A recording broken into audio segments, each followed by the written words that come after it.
Halfway through Can't Help Falling in Love, Elvis looked to the side of the stage.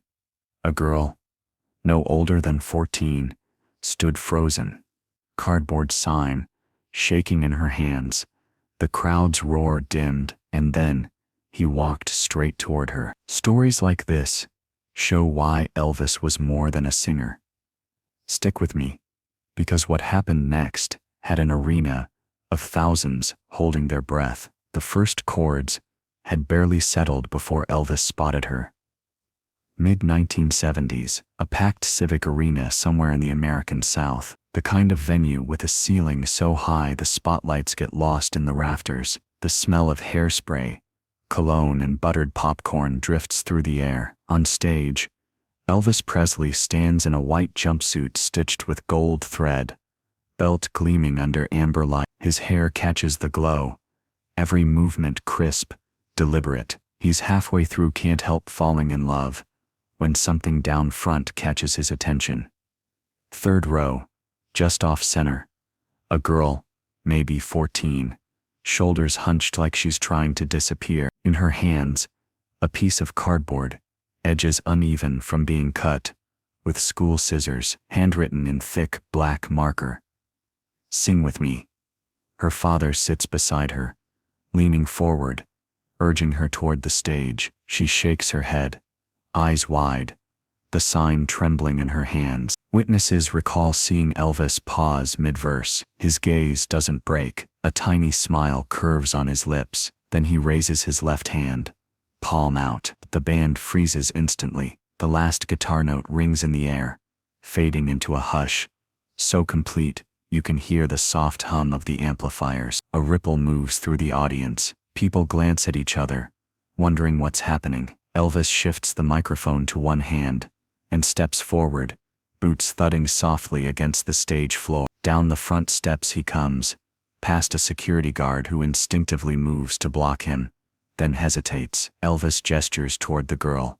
Every eye follows him. Cameras flash from the back rows. The girl's father straightens in his seat. She tries to sink lower, but Elvis is already there, kneeling so they're eye level. From this distance, she can see the sweat on his brow, the faint scent of cologne mixed with the leather of his stage belt. He leans in, says something only she can hear. She bites her lip, shakes her head. He chuckles softly, rests his forearm on his knee, and tries again. This time he gestures toward the mic in his other hand, tilting it toward her like an invitation. The crowd leans in, sensing they're about to see something unusual. Her hands grip the cardboard sign tight. For a moment, it seems she'll refuse again. Then Elvis does something unexpected. He flips the mic in his palm and holds it out, handle first, like a gift. She glances at her father. He nods once, slow. Her fingers twitch toward the mic. Elvis doesn't rush her. He just waits, smiling, his gaze steady. And finally, she takes it. Elvis shifts back slightly, still crouched in front of her, eyes locked on hers. He doesn't speak. The band is silent. The arena waits to hear what happens next. Her lips moved before her voice did. The microphone is cold in her hands, heavier than she expected. She holds it close, but no sound comes at first. Somewhere high in the rafters, a spotlight shifts, casting a pale circle over her and Elvis. The arena is still. You can hear the faint rustle of a program as someone in the balcony leans forward. Elvis stays crouched, giving her space, but his presence fills the moment. He reaches behind him, takes his guitar from a stagehand without looking away from her, and strums a single soft chord. The sound hangs in the air like a question. Her mouth opens. The first word is so quiet, it nearly gets lost in the echoes, but the hush in the room catches it, the way a pin dropping can startle you when it's otherwise silent. "Love me tender." The note is fragile, like she's afraid it might break. She takes in a shaky breath. Elvis nods slowly, almost imperceptibly, as if to say, "You're doing fine." By the second line, the sound changes. The tremble is still there, but underneath it, clarity, confidence is creeping in.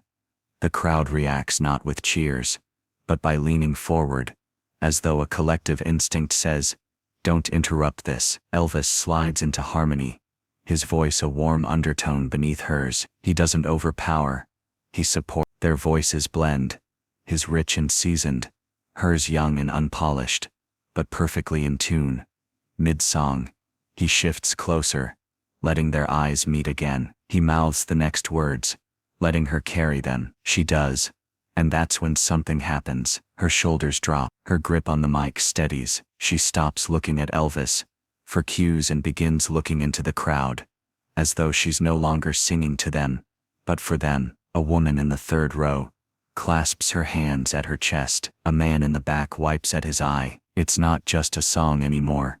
It's a moment. Halfway through, Elvis steps back just enough to give her the frame. He strums softer, letting her voice rise in the mix. The audio engineers don't touch a thing. They know better. By the time she reaches for "My darling, I love you," her voice is steady, confident. The girl who could barely lift her head minutes ago now stands tall, the spotlight catching the edge of her hair. Mini emotional peak. On the second to last line, Elvis smiles wide. Not his stage smile, but the kind that reaches his eyes. It's pride. And then with a quick glance to the band, he stops playing. She's left alone for the last phrase. "And I always will." The final note echoes into the rafters, fading into a silence so thick you could hear a seat creak in the upper rows. Nobody moves. Not Elvis. Not the girl. Not the thousands of fans staring at her. This isn't the usual end of a song, the part where applause rushes in like a flood. This is that rare, suspended moment, when no one dares break the spell. Elvis takes a single step back, letting her stand there, center in the beam of the spotlight, mic still in her hand. His hands drop to his sides. He doesn't speak. It feels like the whole building is waiting for permission to breathe. Then somewhere in the back, a single cheer breaks the silence, and what follows will hit like a tidal wave. The scream started from the back and rolled forward like a wave. It begins as one sharp cheer, breaking the frozen silence, then another, then hundred. The sound builds in layers, until it's not cheering anymore. It's roaring. The girl blinks, startled, clutching the microphone like it's the only thing tethering her to the moment. Elvis steps forward, gently taking it from her hands. The warmth of her grip lingers on the hand. He turns to the crowd, voice raised, just enough to ride over the applause. "Ladies and gentlemen, that's how it's done." The line lands. The audience surges to its feet. People in the balcony stomp so hard the rails shake. In the aisles, security ushers, who are supposed to keep their faces neutral, are clapping, some smiling. One even wipes away a tear before resuming his post. Elvis looks back at the girl, his eyes still lit with that same quiet pride. He reaches up, loosens the scarf around his neck. The fabric is damp from the heat of the stage lights. He steps toward her and drapes it over her shoulders with a careful, almost ceremonial motion. She grips it instantly, holding it close like it's made of gold thread. In a way it is. He leans into his mic again, playful now. You'll be hearing her name again. Laughter ripples through the arena, mixed with more cheers. Some shout, sing another. Others whistle and clap harder, feeding off the energy. Mid-roll retention beat. Elvis takes her hand, raises it high in the air. The crowd responds with another rolling cheer. She half bows, overwhelmed, but her smile is wide enough to see from the back row. The lights shift as the band readies for the next number, but Elvis doesn't rush. He walks her back toward her seat in the third row. Fans in the nearby seats lean away to give her space, patting her shoulder, murmuring congratulations as she passes. When she reaches her father, Elvis pauses. They exchange a few words, too quiet for anyone else to hear, but something in the father's face changes. He nods once, firm, a look of gratitude settling in. Elvis pats the man's shoulder, then turns back toward the stage. He's halfway up the steps when he glances over his own shoulder, just long enough to make eye contact with the girl one more time. The band hits the first note of the next song. Elvis is back in performance mode, hips moving,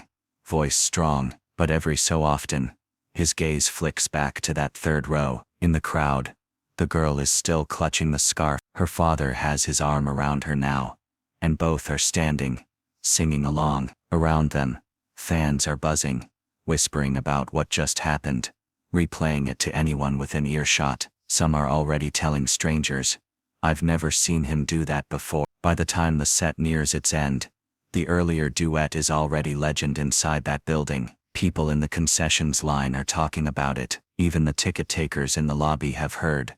But the night isn't over.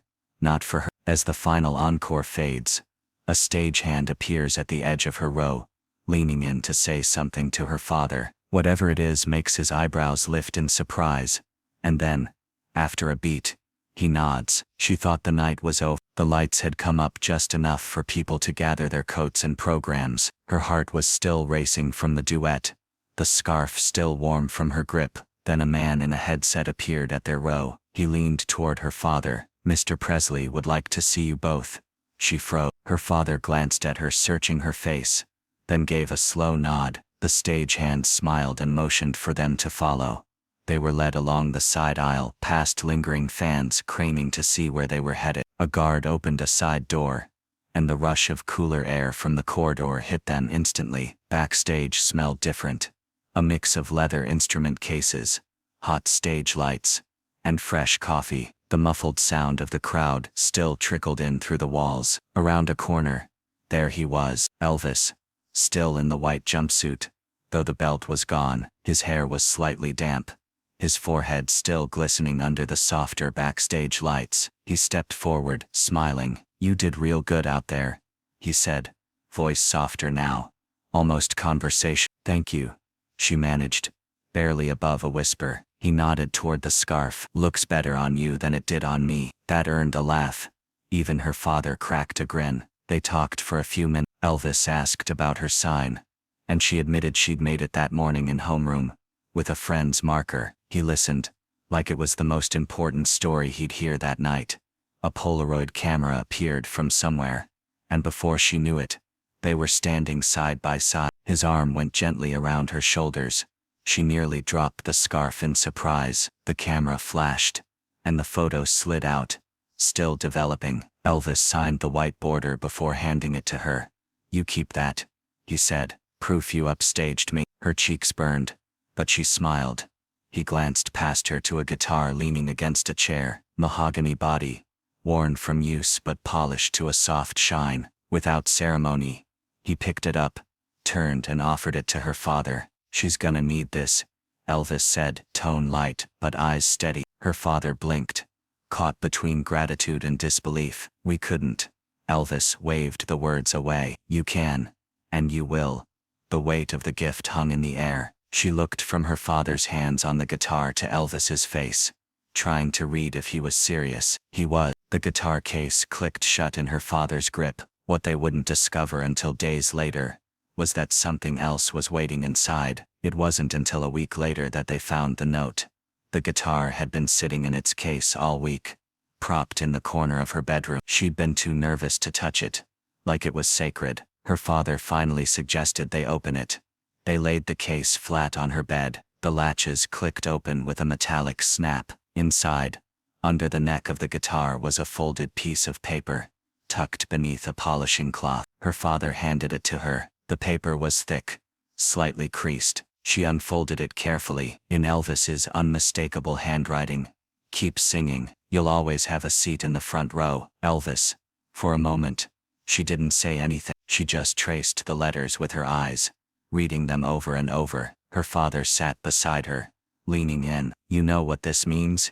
he asked quietly. She nodded, but her voice caught before she could answer. From then on, the guitar wasn't just an instrument, it was a promise. Over the years, she kept singing, not in concert halls or on TV, but in places that mattered to her. At church on Sunday mornings, at family weddings, at the occasional school event. Every time she performed, the scarf hung on a nearby chair, the Polaroid framed on the wall behind her. The guitar aged with her. A few scratches on the body, strings changed countless times, but the note stayed exactly as it was, never folded again, displayed in the same frame her father had built himself. Some say Elvis probably forgot about it the next day, just another moment in a life filled with them. But for her it was the moment, the one that took a shy teenager terrified to lift her voice in front of strangers, and showed her she. Years later, whenever people asked about the photo or the scarf, she'd tell the story, not for attention but because it still made her smile, and when she reached the part about the note, she always paused, letting the words sink in before showing it. In that arena, Elvis had stopped a show for her, but in her life, he'd started something far bigger. Sometimes, courage isn't born from years of preparation. Sometimes, it's handed to you mic first. With the whole world watching, one act of kindness can echo for a lifetime. If this story moved you, share it with someone who believes a single moment can change the course of a life. And tell me, what's the one moment you'll never forget seeing live?